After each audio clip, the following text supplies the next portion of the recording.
উৎসব।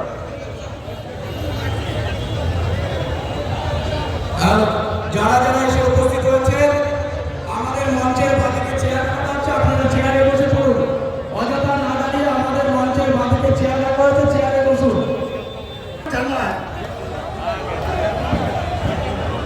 আচ্ছা, আমাদের প্রতিবাদ সভা, অবস্থান সভা অনেকক্ষণ ধরে চলছে।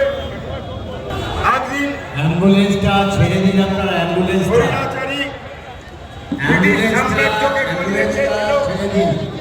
গান্ধীজির নেতৃত্বে আমরা আবার এই পশ্চিমবঙ্গে প্রমাণ করে দেব গান্ধীজির আদর্শে, গান্ধীজির মঞ্চে শান্তি সত্যাগ্রহ, প্রতিবাদী আন্দোলন কিভাবে এই পশ্চিমবঙ্গের প্রত্যেকটা মানুষ আবার বৃদ্ধ বনিতা রাস্তায় নেমেছে। কল্যাণী প্রতিবাদ চলছে, সেই হত্যাকাণ্ডের সঠিক বিচার চাই, জাস্টিস চাই। এটাই তো আমাদের লড়াই। এই লড়াই আমন্ত্রণ জানিয়ে বিন্দুকে নিয়ে যাওয়া হচ্ছে। গরু পাচার থেকে শুরু করে নারী পাচার পর্যন্ত আমাদের লড়াই করতে হবে। লড়াইয়ের একটাই, অধীর রঞ্জন চৌধুরী আমাদের এই কর্মসূচি হলো প্রত্যেকটা। আবৃত্তি কবিতাটির নাম সেই মেয়ে। আমি সেই মেয়ে, বাসে, ট্রেনে, ট্রামে, রাস্তায় যাকে আপনারা রোজ দেখেন, যাকে পরনে শাড়ি, কপালে টিপ, কানে দুল, পায়ের গোড়ালি আপনি রোজ দেখেন। এমনকি অনেক কিছু স্বপ্ন দেখেন, স্বপ্নে এমন কিছু দেখেন যে নিজেই ভাববেন যে আমি সেই মেয়ে। যতক্ষণ না আপনারা সঠিক পথে আসবেন, বিরোধী ছিলাম, বিরোধী থাকবো, আপনাদের দুর্বৃত্তায়নের বিরোধী থাকবো, আপনাদের চুরির বিরোধী থাকবো, আপনাদের নিষ্পেষণের বিরোধী থাকবো। কেউ কোথাও বলে দেয়নি বিরোধিতা বন্ধ হয়ে গেছে, কারণ আপনারা পারবেন না সৎ হয়ে ভদ্র হয়ে বেঁচে থাকতে। এই কথা বলে আমি আমার মাননীয় প্রাক্তন সভাপতি এবং বর্তমান সভাপতি দুজনকে অনুরোধ করব, গণচেতনা বলে একটি সংস্থা বা দক্ষিণ 24 পরগনা থেকে এসছে একটি প্রতিবাদী নাটক আমাদের সামনে উপস্থাপন করার জন্য, আমাদের নেতৃত্বের সামনে তারা উপস্থাপন করতে চায়। আমরা যদি মঞ্চটা একটু পিছিয়ে আমরা সবাই বসি, তাহলে তারা সুন্দরভাবে উপস্থাপন করতে পারবেন। একটাই কথা বলি শেষে, গণচেতনার যারা এখানে সদস্যরা রয়েছেন, ডক্টর মৌমিতা চ্যাটার্জি,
জলে কখনো ভাসিনি নীলে, কখনো রাখিনি চোখ ডানা মেলা গাঙছিলে।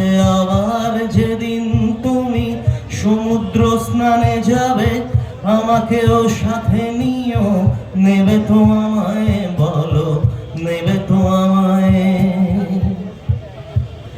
আমি শুনেছি সেদিন নাকি তুমি তুমি তুমি মিলে তোমরা সরল বলে সভা করেছিলে, আর সেদিন তোমরা নাকি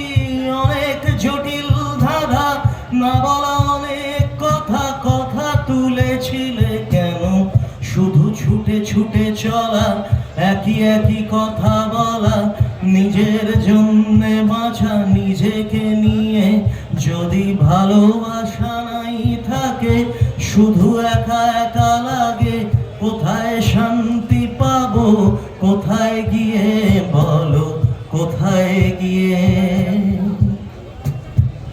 আমি শুনেছি তোমরা নাকি এখনো স্বপ্ন দেখো, এখনো গল্প লেখো, গান গাও প্রাণ ভরে, মানুষের বাঁচা মরা এখনো ভাবিয়ে তোলে, তোমাদের ভালোবাসা এখনো গোলাপে ফোটে। আস্থা হারানো এই মন নিয়ে আমি আজ তোমাদের কাছে এসে দুহাত পেতেছি। আমি দু চোখের গহ্বরে শূন্যতা দেখি শুধু, রাত ঘুমে আমি কোনো স্বপ্ন দেখি না, তাই স্বপ্ন দেখব বলে দু চোখ মেলেছি। তাই তোমাদের কাছে এসে আমি দুহাত পেতেছি, তাই স্বপ্ন দেখব বলে আমি দু চোখ মেলেছি। সেই মেয়ে, আমি সেই মেয়ে, এমনকি দেবতারাও যাকে ক্ষমা করেননি। অহংকার আর শক্তির দম্ভে যার গর্ভে রেখে যায় কুমারীর অপমান, চোখের জলে কুন্তি হয়ে নদীর জলে ভাসিয়ে দিতে হয় কর্ণকে আত্মজোকে। আমি সেই মেয়ে, সংসারের অসময়ে আমি ভরসা। আমার ছাত্র পড়ানোর টাকায় মায়ের ওষুধ কেনা হয়, আমার বাড়তি রোজগারে ভাইয়ের বই কেনা হয়, আমার সমস্ত শরীর প্রবল বৃষ্টিতে ভিজতে থাকে, কালো আকাশ মাথায় নিয়ে ছাতা হয়ে থাকে, ছাতার নিচে সুখে বাঁচে সংসার। হ্যাঁ, আপনি আপনি আপনি আপনারা আপনারা আমার জন্য অনেক করেছেন। কাব্যে, সাহিত্যে, শাস্ত্রে, লোকাচারে আমাকে মা বলে পুজো করেছেন, প্রকৃতি বলে আদিক্ষেতা করেছেন।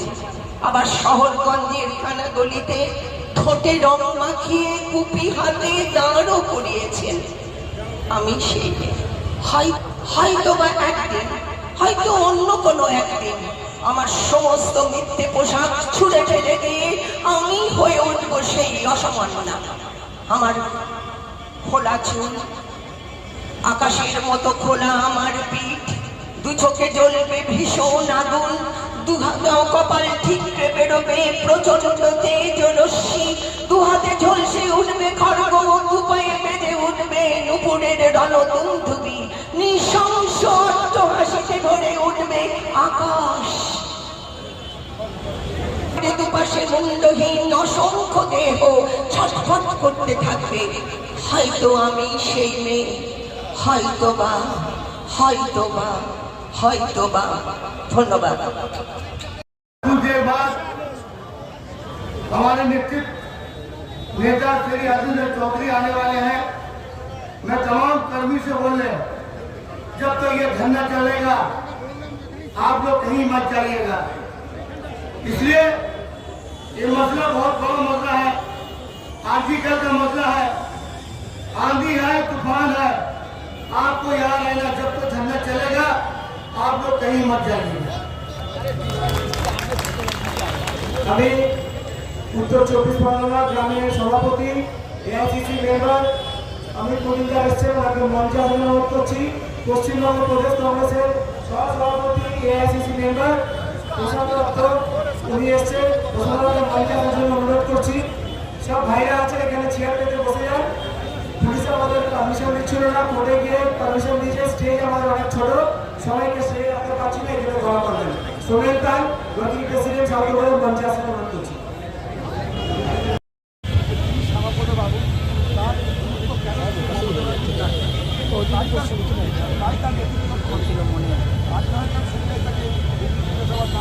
দাদা এইদিকে